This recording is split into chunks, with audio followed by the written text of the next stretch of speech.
Hola mi querido amigo, muy buenas noches. Es un privilegio poder una vez más empezar este seminario profético Señales de Esperanza. Sin duda el estudio de la palabra de Dios va a tener un impacto muy grande en nuestras vidas. Vamos entonces a primero hacer una oración y empezamos nuestro estudio de esta noche. Nuestro querido y eterno Padre que estás en el cielo, santificado sea tu nombre. Estamos, Señor, delante de tu presencia, con la seguridad que nos estás acompañando. Y pedimos, querido Padre, que puedas dirigir este estudio para que pueda hacer la diferencia en nuestra vida y podamos tomar decisiones que sean para vida eterna. Queremos agradecerte en el nombre de Jesús. Amén. Amén. Muy bien, querido amigo, querido hermano, sin duda el estudio de la palabra de Dios es uno de los momentos más importantes de la vida. Cuando abrimos la Biblia, cuando abrimos la palabra de Dios.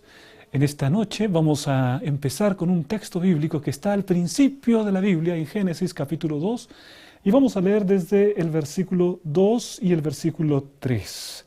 Y dice lo siguiente: El séptimo día concluyó Dios la obra que hizo y reposó el séptimo día de todo cuanto había hecho. Entonces bendijo Dios el séptimo día y lo santificó, porque en él reposó de toda la obra que había hecho en la creación. Esta es una declaración que realmente es muy importante para nuestra vida, porque nos muestra que Dios separó un día especial al término de la creación, este día que es el día sábado del Señor. Y en realidad nosotros debemos estar atentos a la enseñanza de la Biblia respecto del día sábado. En esta noche lo que vamos a hacer es profundizar respecto de esta gran verdad, pero también hablar acerca de una realidad que será la ley dominical. Ese será el tema que trataremos en esta noche. Miren ustedes, aquí está el texto que nosotros hemos leído y donde el Señor nos dice que reposó, santificó y bendijo el día sábado, día del Señor. El día de reposo es el día sábado. Eso está claramente especificado en la Biblia.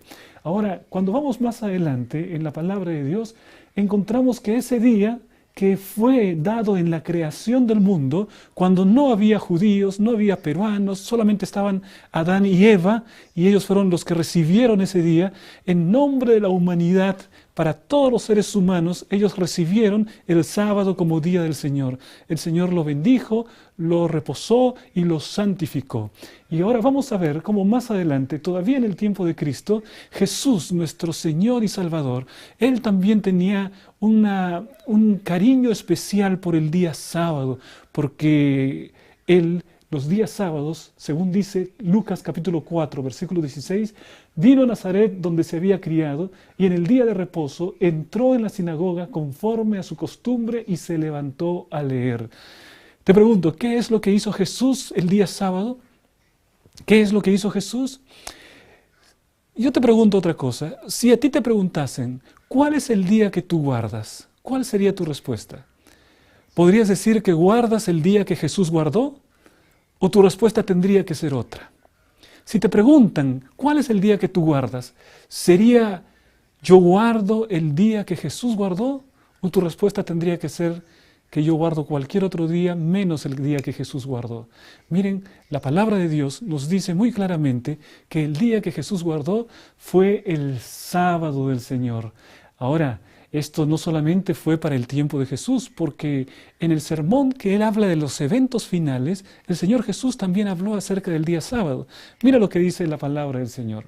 En Lucas capítulo 24, versículo 20, dice lo siguiente: Orad pues que vuestra huida no sea en invierno ni en día de reposo. Orad pues que vuestra huida no sea en invierno ni en día de reposo. Ahí hay un error, es Mateo capítulo 24, versículo 20. Entonces, ¿qué es lo que dice aquí? Jesús está hablando de un tiempo que iba a venir unos 40 años después, cuando Jerusalén iba a ser destruida.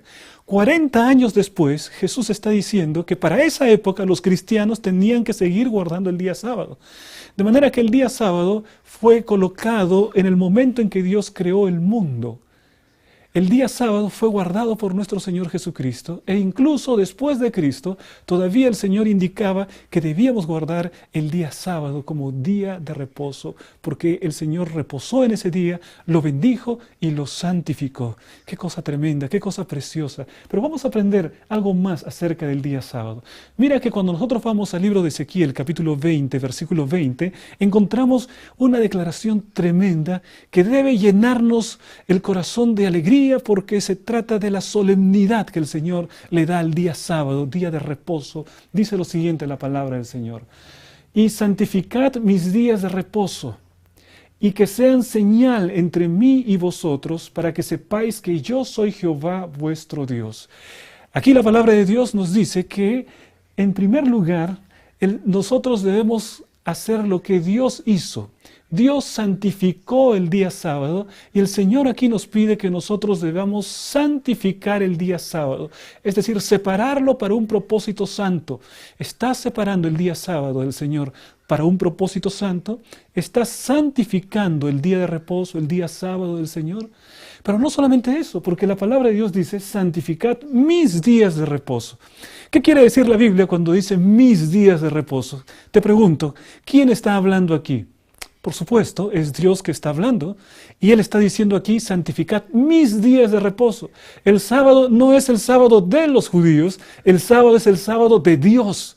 Él lo llama mi día de reposo y nos invita para que podamos santificar los días de reposo que le pertenecen a Él. Por lo tanto, querido amigo, querido hermano, tenemos que ser obedientes a la palabra de Dios. El otro detalle que encontramos en este versículo es que la palabra de Dios dice, para que sepáis que yo soy Jehová vuestro Dios. En otras palabras, el sábado se convierte en una señal de pertenencia. Porque cuando nosotros guardamos el sábado como día del Señor, entonces en ese momento hay una señal que me identifica como parte del pueblo de Dios. No lo estoy diciendo yo, lo dice la palabra de Dios. Si nosotros leemos, otra vez vamos a confirmar lo que estoy diciendo. Y santificad mis días de reposo, y sean por señal entre mí y vosotros, para que sepáis que yo soy Jehová vuestro Dios. Señal entre mí y vosotros, dice el Señor. Para que sepáis que yo soy Jehová vuestro Dios, dice el Señor. Es claro que el Señor tiene el sábado en muy alta estima. Es claro que el Señor quiere que el sábado sea una señal entre Él y su pueblo. Es claro que el sábado es un día especial, es un día diferente. El Señor lo guardó, lo santificó, lo bendijo. El Señor lo separó desde la creación de este mundo. Y entonces eso es lo que nosotros tenemos que hacer, obedecer lo que dice la palabra de Dios. Vamos a ir ahora a esta siguiente declaración. Nosotros hemos estado hablando ayer acerca del sellamiento y hemos recordado que la palabra sello tiene doble significado. Un primer significado apunta hacia la herramienta que sella, que es el sellador. El sello nosotros le llamamos a la herramienta que sella. Pero al mismo tiempo también llamamos sello a la marca que queda después de haber impreso el sello ahí. Esto es un sello, la herramienta, y sello es la marca que queda. Eso es el significado de sello.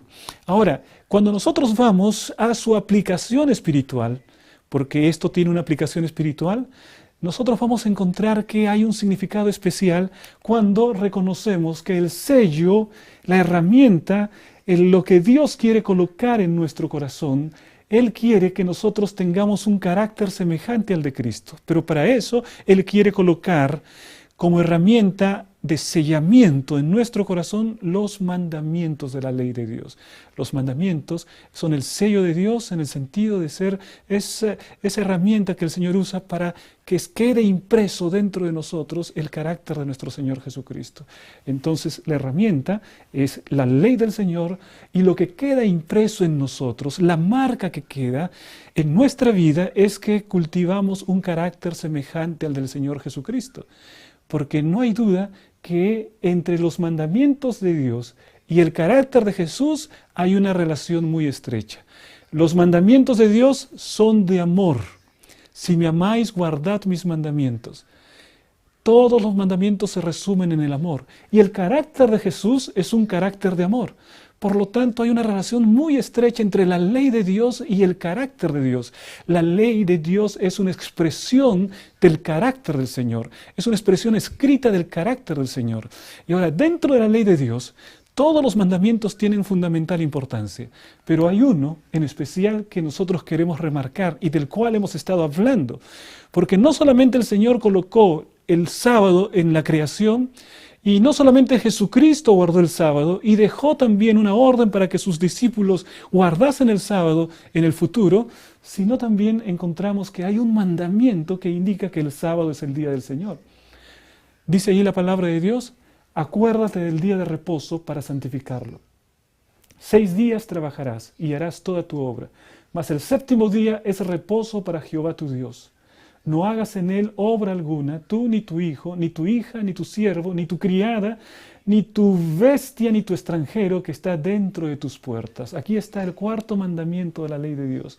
Y nosotros podríamos continuar, pero conocemos ese mandamiento que nos dice: acuérdate del día sábado para santificarlo.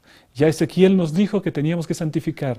Ahora encontramos en Éxodo también que debemos santificar el día sábado. ¿Qué es lo que significa santificar?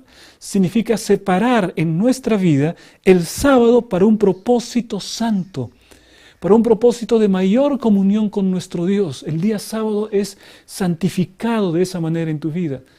¿Estás santificando el sábado en tu vida? Ese es el propósito que Dios quiere para nosotros. Ahora, vamos a encontrar que el sábado contiene también algunas características importantes de un sello. Un sello tiene al menos 3 características importantes. Primero, el sello contiene la persona o el nombre de la persona que ejerce un cargo, la dueña del sello. Luego también tiene el cargo y luego tiene el territorio sobre el cual ese cargo es ejercido. Entonces tenemos 3 grandes atributos que un sello tiene. Aquí tenemos entonces la persona, ¿no? El nombre, no aparece el nombre, pero aparece la foto del personaje, que en este caso es el presidente de los Estados Unidos. Luego aparece el cargo, ¿no? Presidente, y luego aparece el territorio de los Estados Unidos. Por lo tanto, nosotros podemos ver que eso es un sello real porque contiene esos 3 elementos de autoridad: el nombre, el cargo y el territorio sobre el que se ejerce esa autoridad. Ahora vamos a descubrir estos mismos elementos en la santa ley de nuestro Dios, en el cuarto mandamiento. Dice aquí: porque en 6 días hizo Jehová. Dice: en 6 días hizo Jehová. Luego dice también: los cielos y la tierra, el mar y las cosas que en ellos hay. Y después más abajo dice: Jehová bendijo el día de reposo. Te pregunto, ¿está el nombre de la autoridad que ha hecho la ley de Dios? Está el nombre, por supuesto, porque ahí dice Jehová. Entonces está el nombre. Y también pregunto yo, ¿está el cargo? Bueno, ahí la Biblia dice: porque en 6 días hizo Jehová. Está hablando de lo que hace Dios, su cargo, que es ser el creador. Entonces está también su cargo, ser el creador. Y te pregunto, ¿encontramos en este cuarto mandamiento también el territorio donde Dios ejerce su soberanía? Bueno, Él ejerce su soberanía en los cielos y la tierra, el mar y todas las cosas que en ellos hay. Es decir, una soberanía sobre el universo, sobre los cielos y la tierra. Queridos hermanos, el cuarto mandamiento de la ley de Dios es el único mandamiento que contiene los 3 elementos básicos de un sello. El cuarto mandamiento de Dios está muy relacionado con el sello de nuestro Dios. ¡Qué cosa maravillosa! En los mandamientos nosotros sabemos que encontramos todo lo que significa el carácter de nuestro Dios. Los mandamientos son la expresión del carácter de nuestro Dios.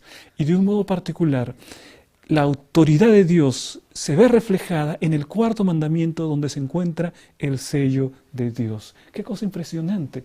Dios nos está queriendo decir algo y nosotros tenemos que estar atentos a este mensaje que Dios quiere darnos, que el día sábado, aquel día que ha sido olvidado por gran parte del mundo cristiano, aquel día que incluso ha sido derogado por gran parte del mundo cristiano, sin embargo, viene a ser el día que el Señor está destinando para que sea su sello especial, para que podamos bendecirlo y podamos santificarlo. ¡Qué cosa tremenda!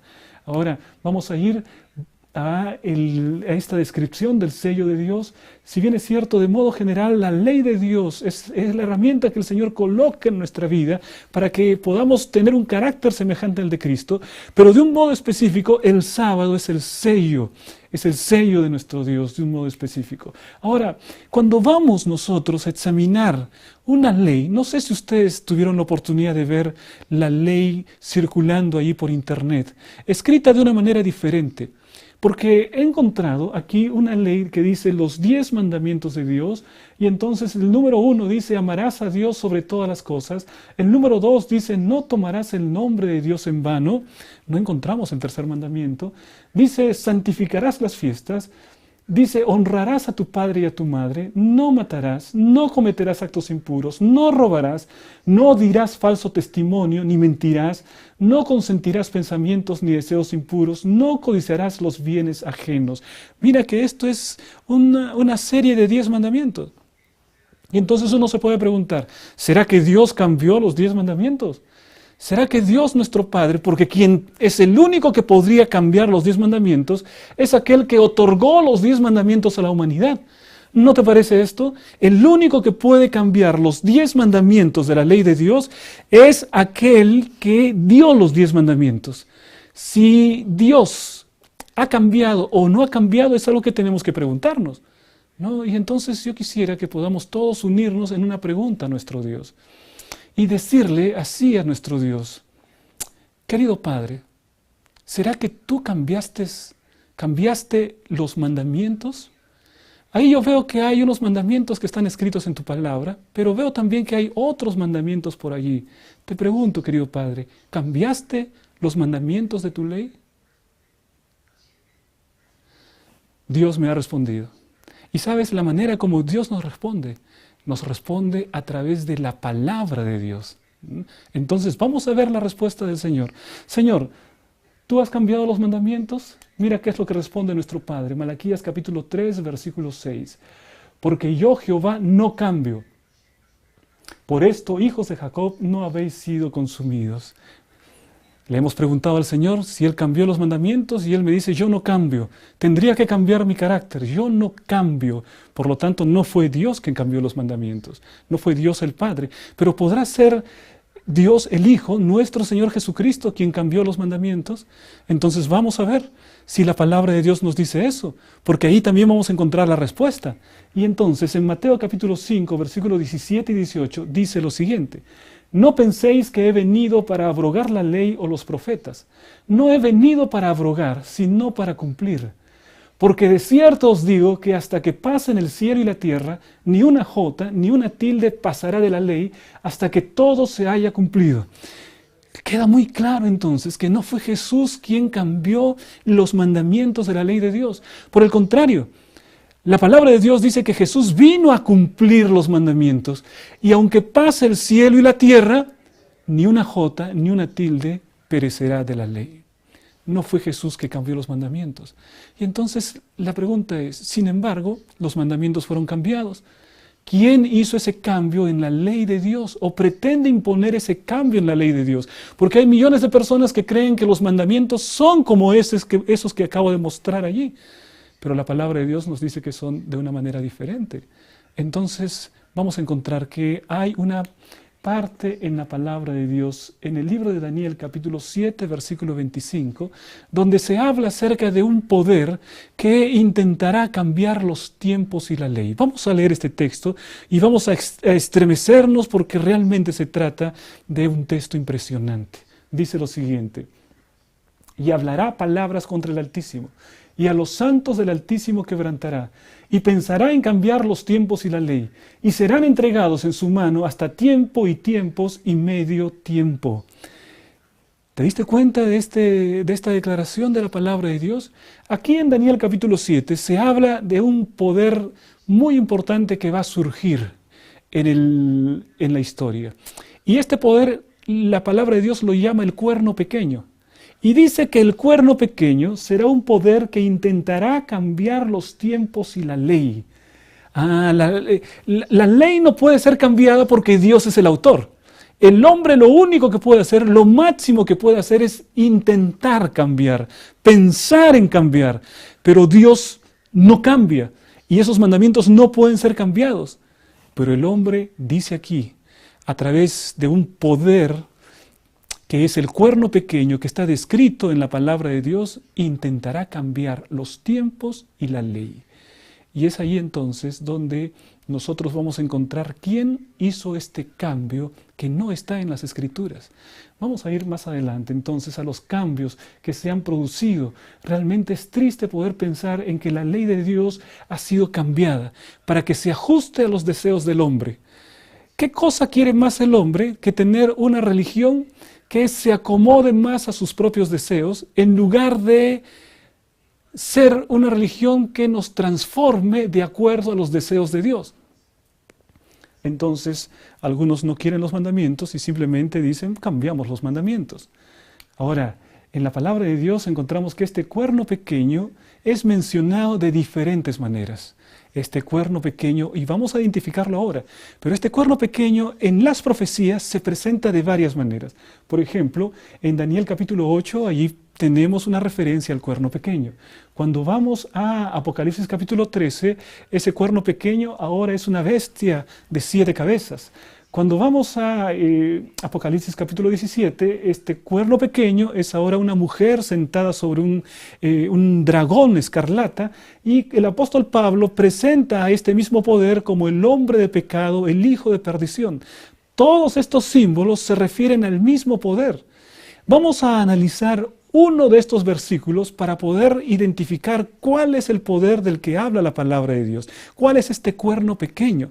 Y este capítulo, esta referencia bíblica la encontramos en Apocalipsis capítulo 13, versículos 1 y 2. Y vamos a leer hasta el versículo 4, pero dice lo siguiente: me paré sobre la arena del mar. Atención, estamos hablando de profecía. Me paré sobre la arena del mar, una bestia que tenía 7 cabezas y 10 cuernos, y en sus cuernos 10 diademas, y sobre sus cabezas un nombre blasfemo. Y la bestia que vi era semejante a un leopardo, y sus pies como de oso, y su boca como boca de león. Y el dragón le dio su poder y su trono y grande autoridad. Vamos a describir brevemente lo que hay en la profecía. Dice allí una bestia que tenía 7 cabezas y 10 cuernos. ¿Qué es una bestia? Bueno, una bestia es un animal, ¿no? Un animal. Entonces, en la Biblia, el animal es llamado de bestia, pero tiene un significado profético. Y está hablando acerca de un poder que se opone contra el gobierno de Dios. Y este poder es el mismo que nosotros hemos leído anteriormente, que intentará cambiar los tiempos y la ley. Es el mismo poder, solo que acá la Biblia está dando una ampliación. Está diciendo que el dragón le da su poder, trono y gran autoridad. Esto quiere decir que tenemos que saber quién es el dragón. Apocalipsis capítulo 12 nos dice quién es el dragón. La serpiente antigua que se llama Diablo y Satanás. Por lo tanto, ¿el dragón quién es? Exactamente, el dragón es Satanás. Y dice la Biblia que a este animal espantoso, a esta bestia terrible, el dragón le da su poder, su autoridad. Es decir, no es una autoridad que sea de origen humano, sino que la autoridad es de un origen satánico. Es de un origen satánico porque es una autoridad que recibe del dragón, y el dragón representa a Satanás. Ahora vamos a continuar leyendo la naturaleza de este terrible dragón. Vi una de sus cabezas como herida de muerte, pero su herida mortal fue sanada. Y se maravilló toda la tierra en pos de la bestia, y adoraron al dragón que había dado autoridad a la bestia. 2 pensamientos en este versículo. Primer pensamiento que queremos remarcar es que esta bestia, este animal terrible, recibe una herida, y una herida que parece de muerte, pero que esa herida es sanada. Primer pensamiento. Y el segundo pensamiento es que la gente, el mundo entero, los moradores de la tierra se maravillan cuando la herida es sanada, y todos van detrás de esta gran bestia, de este animal que es un símbolo de un poder que existe en este momento sobre la faz de la tierra. Entonces la gente cree que está adorando a la bestia, a este animal, cuando en realidad, dice aquí la palabra, están adorando al dragón. Y el dragón es el diablo y Satanás. Qué cosa terrible, qué poder tan grandioso que tiene este animal descrito aquí en la palabra, que simboliza a un poder. Y para no entrar en más especulaciones, vamos a ver qué es lo que dice Elena de White acerca de este poder. Dice lo siguiente: mediante esta primera bestia se representa la Iglesia romana, una organización eclesiástica investida de poder civil, con autoridad para castigar a los disidentes. ¿Qué es lo que dice Elena de White? Ella lo identifica con toda claridad y dice que se trata de la Iglesia romana, es así que le llama, la Iglesia romana, el sistema papal. Y lo que está diciendo es que hay una característica del sistema papal, es una organización eclesiástica investida de poder civil. Esto es una característica importante de esta primera bestia. Organización eclesiástica, es decir, es un poder religioso que al mismo tiempo también es un poder civil, porque tiene la facultad de castigar a los disidentes, ¿no? Esa es la naturaleza que nos muestra de esta bestia terrible, esta primera bestia en Apocalipsis capítulo 13. Y entonces vamos a la historia y encontramos que el cuerno pequeño de Daniel 7 tiene su supremacía desde el año 538 hasta el año 1798. No vamos a entrar en detalles de esta profecía porque ese es otro estudio, pero este es el periodo de mayor supremacía. Solamente que al término, en 1798, termina su poder en una primera etapa, porque es allí que recibe esa herida mortal en el año 1798, cuando las fuerzas de Napoleón Bonaparte fueron hasta Roma y tomaron preso al Papa Pío VI y lo llevaron al exilio, y el Papa Pío VI murió un año más tarde. Allí se quebrantó el poder y la supremacía que el papado había tenido durante 1260 años, toda la Edad Media y la Edad Moderna también, pero tuvo entonces aquí su herida mortal en 1798. Pero en Apocalipsis capítulo 13 también se nos dice que esa herida mortal sería sanada. En otras palabras, otra vez recuperaría el poder que tuvo durante el tiempo de la Edad Media, durante los 1260 años. Habría una recuperación de ese poder. En otras palabras, iba a esta herida mortal ser sanada. Esto nosotros podemos ver aquí, en nuestro cuadro profético, podemos ver que estamos viviendo en esta época en que la herida mortal del papado es sanada. Cada vez existe una mayor influencia del Papa en los asuntos políticos, en los asuntos religiosos en general, y esa es una influencia que continúa aumentando, y esto cumple con lo que está escrito en la palabra de Dios, que la tierra iba a maravillarse en pos de esta primera bestia, en pos de este poder, que es un poder eclesiástico y al mismo tiempo es un poder civil. Hay la unión del poder civil con el poder eclesiástico, y esta es la característica más importante del papado. La herida mortal sería sanada, es decir, iba a recuperar otra vez todo el poder que tuvo en el tiempo pasado. Si nosotros vamos a la palabra de Dios, encontramos ahora la siguiente parte de la historia, y aparece en el capítulo 13 otro poder. Vamos a ver qué es lo que dice Apocalipsis 13, versículos 11 y 12. Después vi otra bestia, la segunda bestia, que subía desde la tierra, y tenía 2 cuernos semejantes a los de un cordero, pero hablaba como dragón, y ejerce toda la autoridad de la primera bestia en presencia de ella, y hace que la tierra y los moradores de ella adoren a la primera bestia, cuya herida mortal fue sanada. Aquí encontramos un detalle muy importante que la palabra de Dios nos está describiendo.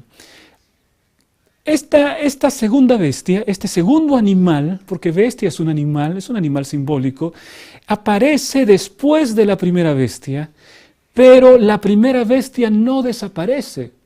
Es algo diferente, es algo atípico. En Daniel capítulo 7 se presenta la visión de las 4 bestias. Aparece el león, desaparece el león, aparece el oso. Desaparece el oso, aparece el leopardo, y así. Pero en este caso no sucede de esta manera. Aparece la primera bestia, y la primera bestia se mantiene, aparece la segunda bestia y luego las dos están actuando en conjunto. Las dos se sirven mutuamente porque en el último versículo que hemos leído dice que y hace que la tierra y los moradores de ella adoren a la primera bestia, cuya herida mortal fue sanada. Esta segunda bestia tiene el propósito que los moradores de la tierra adoren a la primera bestia. Esto es impresionante. Es decir, dos grandes poderes que hacen una alianza, actúan en conjunto para cumplir con sus propósitos. Y esta segunda bestia apoya a los fines a los propósitos de la primera bestia. Pero porque hay más, vamos más adelante, hay más en la palabra de Dios. Encontramos que, antes de ir, me gustaría leer aquí esta declaración de Elena de White. Miren lo que dice, donde identifica a esta segunda bestia. Se ha demostrado que los Estados Unidos de Norteamérica son el poder representado por la bestia de dos cuernos semejantes a los de un cordero. Entonces la respuesta está dada. ¿Quién es esta segunda bestia? ¿Quién es este segundo poder que aparece? Elena de White lo identifica como los Estados Unidos de Norteamérica. Un país que es un país relativamente nuevo, no tiene mucho tiempo, pero que se transformaría en un poder que obligaría a la gente, a los moradores de la tierra, a adorar a la primera bestia, a seguir los dictados y los propósitos de la primera bestia. Esto es impresionante. Entonces, ahí aparece esta segunda bestia identificada. ¿Cuál es la identificación? Exactamente, los Estados Unidos de Norteamérica. Ahora, vamos a ver que esta segunda bestia, que ya está identificada, que tiene dos cuernos y que tiene ciertas características, no queremos abundar en las características porque eso no es el tema, queremos ir más adelante para lo que esta segunda bestia va a realizar. Miren, en 1776 se originó Estados Unidos como nación independiente, 1776, y este poder que tiene los Estados Unidos, que nace en 1776, se prolonga hasta más allá de nuestro tiempo. Continuará teniendo influencia, una gran influencia sobre todas las naciones. Ahora, si nosotros repasamos el tipo de influencia que tiene Estados Unidos, vamos a encontrar que efectivamente eso es lo que sucede. Solo que Elena de White lo dijo mucho antes que Estados Unidos llegue a considerarse una gran potencia. Elena de White, cuando describe que esta segunda bestia es Estados Unidos todavía estaba recién emergiendo como una más de las muchas naciones. Nadie podría imaginar que se convertiría en un poder predominante durante el siglo XX. Predominante como potencia militar. No hay un poder militar semejante a lo de los Estados Unidos. Predominante como una potencia económica. La quinta parte de la riqueza mundial es producida en los Estados Unidos.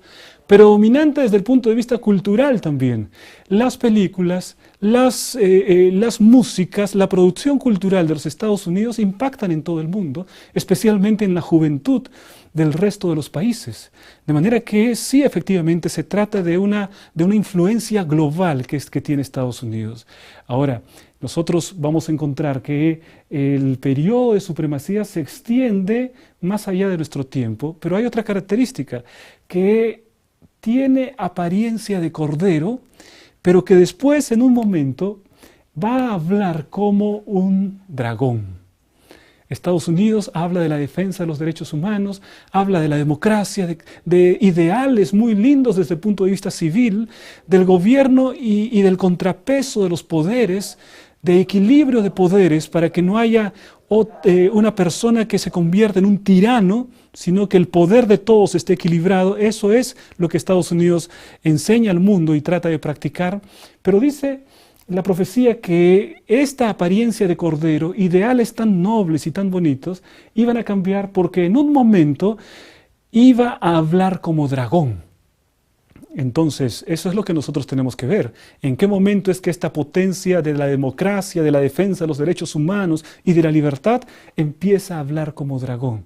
Vamos a llegar a ese punto. Pero veamos que también en la palabra de Dios continúa la obra de esta segunda bestia, para entender mejor qué es lo que va a hacer Estados Unidos.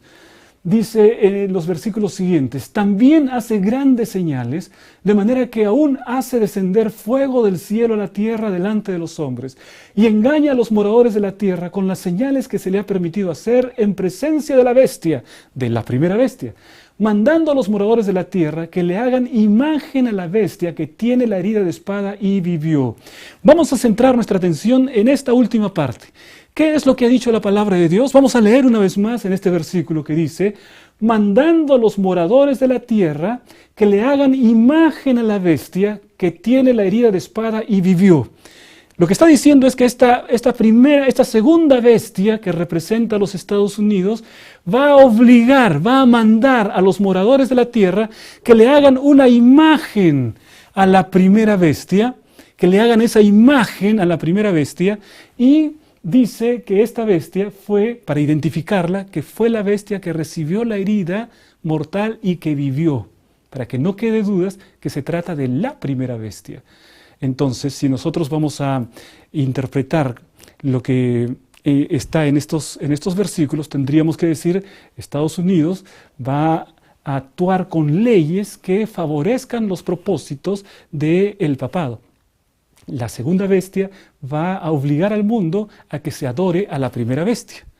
Repito este concepto porque esto es muy importante, que los Estados Unidos va a actuar, va a obligar, va a mandar a las personas que tengan o que cumplan los propósitos de la primera bestia. Y esto es algo que realmente todavía está en el futuro, pero nos encaminamos hacia eso. Sin embargo, aquí encontramos otra referencia, que es la imagen de la bestia. ¿Qué es lo que representa esto? ¿Qué significa la imagen de la bestia? Porque dice que la segunda bestia le hace una imagen a la primera bestia. Por eso es que hemos colocado la imagen de la bestia con las características, ¿no? Es una imagen, pero porque tiene similitud con la primera bestia, pero es una estatua, por así decirlo. Y entonces se parece a la primera bestia, pero la primera bestia es diferente. Y la pregunta es: ¿qué significa la imagen de la bestia? Que la segunda bestia está formando para que se adore a esta imagen. Bueno, vamos a ir más adelante y encontramos lo siguiente. En el Conflicto de los Siglos, la página 437. ¿Pero qué es la imagen de la bestia y cómo se formará? Dice: la imagen es hecha por la bestia de 2 cuernos y es una imagen de la primera bestia. ¿Quién la hace?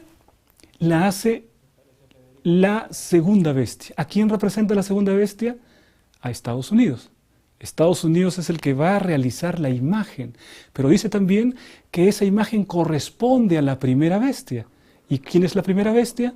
El papado. Y ahora vamos a ir más adelante en la lectura. Así que para saber a qué se asemeja la imagen y cómo será formada, debemos estudiar los rasgos característicos de la misma bestia, que es el papado. ¿Qué es lo que está diciendo Elena de White aquí? Ella está explicando algo bastante simple, porque está refiriéndose a lo que dice Apocalipsis 13. Está diciendo: si la segunda bestia va a edificar una imagen a la primera bestia, y si esa imagen se parece en todo, corresponde en todo a la primera bestia, que es el papado, entonces lo que tenemos que hacer es saber cuáles son las características de la primera bestia para poder saber qué es lo que significa la imagen de la bestia.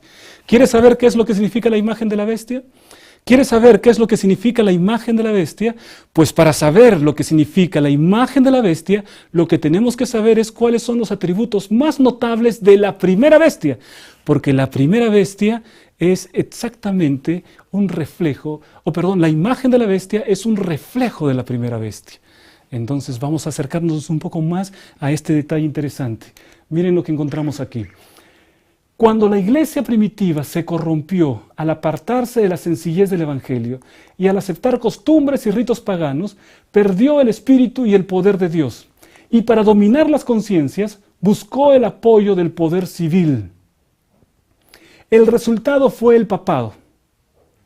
Es decir, una iglesia que dominaba el poder del Estado y se servía de él para promover sus propios fines y especialmente para extirpar la herejía. Para que los Estados Unidos formen una imagen de la bestia, el poder religioso debe dominar de tal manera al gobierno civil que la autoridad del Estado sea empleada también por la Iglesia para cumplir sus fines. En síntesis, ¿qué es lo que está diciendo esta declaración de Elena de White? Está diciendo lo siguiente, que el punto central, la característica principal del papado es que se trata de un poder religioso que usa el poder civil y político para alcanzar sus propios fines. Entonces, para que se forme la imagen de la bestia, lo que va a suceder es que una vez más, en los Estados Unidos, ¿no? Las religiones y las iglesias de los Estados Unidos van a intentar usar el poder civil para poder cumplir con sus propios fines, para imponer sus propias doctrinas. El poder religioso va a unirse una vez más al poder civil. Esa es la característica más notable del papado. La característica más notable es el poder religioso que se une al poder civil y lo usa para sus propósitos. Eso sucedió en los 1260 días. Pero dice aquí la profecía que también en el tiempo del fin el poder religioso se va a apoderar otra vez del poder civil para cumplir sus fines. Y esto es la imagen de la bestia. Porque Estados Unidos estará creando un sistema parecido al que hubo durante el periodo de los 1260 días. Será la imagen, será lo mismo que hubo en el pasado. Por eso es que le llaman la imagen de la primera bestia. Y miren ustedes, continuamos con la lectura aquí. La imagen de la bestia representa la forma de protestantismo apóstata que se desarrollará cuando las iglesias protestantes busquen la ayuda del poder civil para la imposición de sus dogmas. Otra vez la religión buscando la ayuda del poder civil y para imponer sus dogmas. Uno de los grandes dogmas que se tratan de imponer tiene que ver con la ley de Dios y específicamente con el día domingo como día de adoración. Para imponer ese dogma, pero ya no enseñarlo en las iglesias, sino imponerlo a través de una legislación. Cuando esto suceda, cuando el poder civil esté unido al poder religioso y le sirva completamente a sus fines, se habrá formado la imagen de la bestia y se habrá dado leyes doctrinales para obligar a la gente a cumplir con una doctrina que incluso va contra la palabra de Dios. Esto es entonces lo que la palabra de Dios nos está diciendo en esta profecía de Apocalipsis 13. Dice más Elena de White, esta profecía se cumplirá cuando los Estados Unidos hagan obligatoria la observancia del domingo, que Roma declara ser el signo característico de su supremacía, pero los Estados Unidos no serán los únicos que rindan homenaje al papado. Vamos a desglosar algunos pensamientos que se encuentran en esta declaración. Primero, ¿cuándo es que se cumplirá la formación de la imagen de la bestia? Cuando se une el poder civil y el poder religioso e imponen doctrinas. Imponen sobre todo el día de adoración que es falso, que corresponde a mandamientos que Dios no ha cambiado, sino que corresponden a mandamientos que han sido dados por hombres, por seres humanos. Y además dice aquí un segundo pensamiento, que Roma declara ser el signo característico de su supremacía. ¿Cuál es el signo característico de la supremacía de Roma? Dice Elena de White, la observancia del domingo. Ese es el signo de la autoridad de Roma. ¿Por qué? ¿Por qué? Porque Roma lo cambió y la gente lo obedece. En la Biblia no encontramos ningún texto que diga que el domingo es el día del Señor. Por lo tanto, cuando alguna persona quiere decir, a ver, ¿dónde está el cambio del día sábado por el domingo? No encuentra en la Biblia. No está en la Biblia. Pero sí está por la autoridad de Roma. Y entonces cuando los protestantes guardan el día domingo, lo que están haciendo es subordinarse a la autoridad de Roma. ¡Qué cosa tremenda! Y finalmente, dice aquí, los Estados Unidos no serán los únicos que rendirán homenaje al papado. Es decir, esta ley no empezará en los Estados Unidos, pero será una ley que se va a difundir por todo el mundo, por la influencia que tiene Estados Unidos entre todas las naciones del mundo. Empezará en los Estados Unidos, pero se difundirá al mundo. Por eso es que nosotros tenemos aquí el sábado, que es el sello de Dios, y el domingo que se convertirá en ese momento en la marca de la bestia. Y allí tendremos que decidir si somos leales a los mandamientos de Dios o si somos leales a las tradiciones de los hombres. Si somos leales a lo que Dios establece claramente en su palabra, o si eres leal a un mandamiento que no tiene ninguna autoridad, sino solamente la de Roma, Eso es lo que tenemos que decidir en el momento en que se dé esa ley dominical. Tú y yo nos veremos enfrentados a una decisión. Y esto, queridos hermanos, es algo que la palabra de Dios ya está diciéndonos con anticipación. Y ahora presten atención a esto muy claramente. Dice así: cuando los hombres rechacen entonces la institución que Dios declaró ser el signo de su autoridad, es decir, rechacen el sábado, y honren en su lugar lo que Roma escogió como signo de su supremacía, es decir, la observancia del domingo, ellos aceptarán de hecho el signo de la sumisión a Roma, la marca de la bestia. Miren ustedes, está diciendo entonces que la observancia del domingo en ese contexto será la marca de la bestia. Y solo cuando la cuestión haya sido expuesta así, a las claras ante los hombres, y ellos hayan sido llamados a escoger entre los mandamientos de Dios y los mandamientos de los hombres, será cuando los que perseveren en la transgresión recibirán la marca de la bestia. Miren que esto es tremendo, esto es solemne. Lo que está diciendo aquí el Espíritu de Profecía es que en el momento en que se dé esa legislación, el hombre se verá enfrentado a una decisión. ¿Obedeces a Dios? ¿Obedeces a los hombres? Y entonces, si en ese momento hay personas que deciden obedecer la tradición y obedecer a los hombres y obedecer a Roma, en ese momento reciben la marca de la bestia. Entonces la pregunta es, ¿en este momento hay alguien que tenga la marca de la bestia? Te pregunto, ¿en este momento hay alguien que tenga la marca de la bestia? Evidentemente no. Porque la marca de la bestia solamente se va a dar en el momento que se dé la ley dominical. Se da la ley dominical, todos están advertidos respecto de la voluntad de Dios, de sus mandamientos. El fuerte pregón ha llegado hasta todos los rincones del mundo. Entonces, ahora cuando viene el tema de la ley dominical, el ser humano va a tener que decidir. Y si decido desobedecer a Dios, entonces es allí cuando recibo la marca de la bestia. Nadie ha recibido ahora la marca de la bestia. Nadie ha recibido la marca de la bestia. Solo será cuando se dé esa ley dominical. Pero cuando la observancia del domingo sea impuesta por la ley y el mundo sea ilustrado respecto a la obligación del día de descanso, entonces quien transgreda el mandamiento de Dios para obedecer un precepto que no tiene mayor autoridad que la de Roma, honrará con ello al papado por encima de Dios, rendirá homenaje a Roma y al poder que impone la institución establecida por Roma, adorará a la bestia y a su imagen. En ese momento el mundo se va a decantar entre aquellos que adoran a la bestia y su imagen, siguiendo la marca de la bestia, recibiéndola, desobedeciendo la ley de Dios, y aquellos que aman a Dios y guardan sus mandamientos. Los que guardan los mandamientos de Dios y tienen la fe de Jesús. Allí será dividido el mundo. Estos son los tres poderes que hemos hablado en esta noche. La primera bestia que representa a Roma, el papado. La segunda bestia que representa a los Estados Unidos. Y la imagen de la primera bestia que representa esa unión de instituciones religiosas con civiles, imponiendo una ley dominical, obligando al mundo a guardar un dogma que no pertenece a la Biblia, sino que es enseñanza de hombre que nace en el pueblo, en la iglesia, en el papado. Bien, entonces ahora vamos a ver en el cuadro dónde es el momento donde tenemos que ubicar la ley dominical.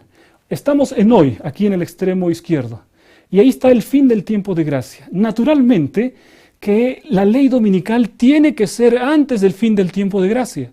¿Por qué? Porque en ese momento, en la ley dominical, la gente va a decidir. Y en ese periodo de decisión todavía aquel que decide obedecer a Dios tendrá la puerta abierta. Y entonces es antes del fin del tiempo de gracia. Por eso es que queremos colocar aquí, ahí está la ley dominical. Pero esa ley dominical va a dar inicio a una persecución contra el pueblo de Dios, del cual será finalmente liberado hacia el final, poco antes de la venida de nuestro Señor Jesucristo. Es allí donde se da la ley dominical. Y es allí donde nosotros vamos a tener también más adelante, después del fin del tiempo de gracia, el decreto de muerte. Y ese decreto de muerte, allí sí será una persecución completa y plena sobre el pueblo del Señor. Pero eso será después del fin del tiempo de gracia. Entonces la ley dominical es antes del fin del tiempo de gracia. Está claramente establecido. Mis queridos hermanos, mis queridos amigos, hemos estudiado un tremendo tema. Hemos visto cuál es la voluntad de Dios para nuestra vida. Hemos descubierto que Dios está en el control de la historia de este mundo. Ahora, no es la primera vez que el pueblo de Dios ha tenido que enfrentar leyes que lo trataban de obligar para desobedecer. No, el pueblo de Dios ya anteriormente ha tenido la tristeza, vamos a decir así, pero el desafío también de enfrentar leyes de este tipo. En Daniel capítulo 3 encontramos a Sadrach, Mesach y Abednego. Se los quería obligar a inclinarse delante de la estatua de oro. Pero la palabra de Dios nos dice que ellos le respondieron a Nabucodonosor y dijeron: he aquí, nuestro Dios a quien servimos puede librarnos del horno de fuego ardiendo, y de tu mano, oh rey, nos librará. Y ahora mira esta tremenda declaración de estos hombres. Y si no, sepas, oh rey, que no serviremos a tus dioses. Es decir, Sadrach, Mesach y Abednego, cuando tuvieron que enfrentarse a una decisión entre servir a Dios o servir a los hombres, ellos dijeron: nosotros queremos servir a Dios. Sabemos que incluso Dios nos puede librar del horno de fuego, pero puede ser que no nos libre. Eso no me importa, eso no importa. Yo quiero ser fiel, yo quiero ser obediente. Qué cosa tremenda. Queridos hermanos, también nosotros nos veremos enfrentados a la misma decisión. También nosotros en un momento de la historia tendremos que decidir entre obedecer los mandamientos de Dios o obedecer las ordenanzas de los hombres.